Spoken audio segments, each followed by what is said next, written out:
The Mishnah in Avot tells us that Avraham, our patriarch, was tested 10 different ways.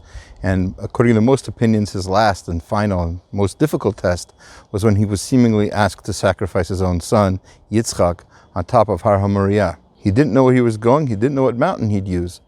But it says in the Pasuk, Bayom HaShlishi, Vayisa Avraham et Einav, Vayar et HaMakom Merachok.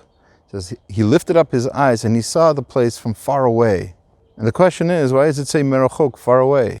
It doesn't give us actual numbers. We don't know how far it was. We don't know how close it was. Just from far. What does that mean? So Rav Eliyahu Lopian and Liv Eliyahu tells us that there's something intrinsic in human nature that when something is something we don't want to do, it seems like it's right in front of us, like the deadline is coming up. It's right on top of us. It's overpowering us. But when something is something we really want to do, it seems like it's too far away, it's too long, we have to wait, too far we have to travel. So it would seem that Avraham was excited about doing this. Well, why? This is something terrible. He was possibly sacrificing his son. He was a man of chesed, of kindness. He was giving and giving. This is the last thing in the world he'd want to do. And this is the son he's been waiting for, dreaming about for years. So what's happening? So the answer is, it was a mitzvah. Sometimes there are mitzvot we don't want to do, but we have to do them.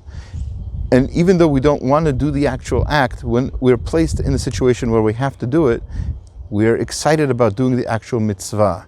Right? So, for example, somebody who's on the Chevra Kedisha might not want to take care of dead bodies, but it's a mitzvah. It's a great honor to the person, and it helps the person's soul to have the body clean and the way to burial. And that's something that we are excited about doing for somebody else. So this mitzvah was a commandment that Avraham had. He was excited to do it. There's a story told about Reb Shlomo Carlebach. He was once walking in New York and he saw somebody who had his legs amputated. And he asked the person if there's anything he could do for him. And the man was cynical and doubtful. And he said, get away from me. What do you want my name for? What do you want to know where I live? He didn't want to talk to him. And Shlomo Carlebach almost chased after him to see what he could do for him. And the man just rolled away in his wheelchair and didn't want to talk to Rabbi Shlomo Carlebach.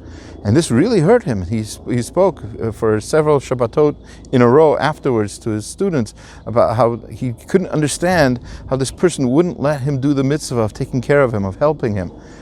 We live in a cynical society. We live in a time when people don't really trust each other very much. And Rabbi Shlomo Carlebach, whose yahrzeit, by the way, was just this week, is an example of somebody who wants to give, who wants to do mitzvot, who wanted to do whatever he could to help other people.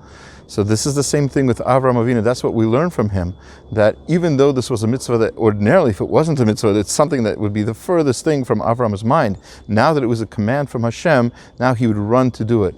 We should be as excited to do any mitzvah as well. We have to think about what we're doing. We should be excited about Shabbat. Every Shabbat would seem to be the exact same thing as the previous Shabbat. Same routine, same timing, pretty much all the same things.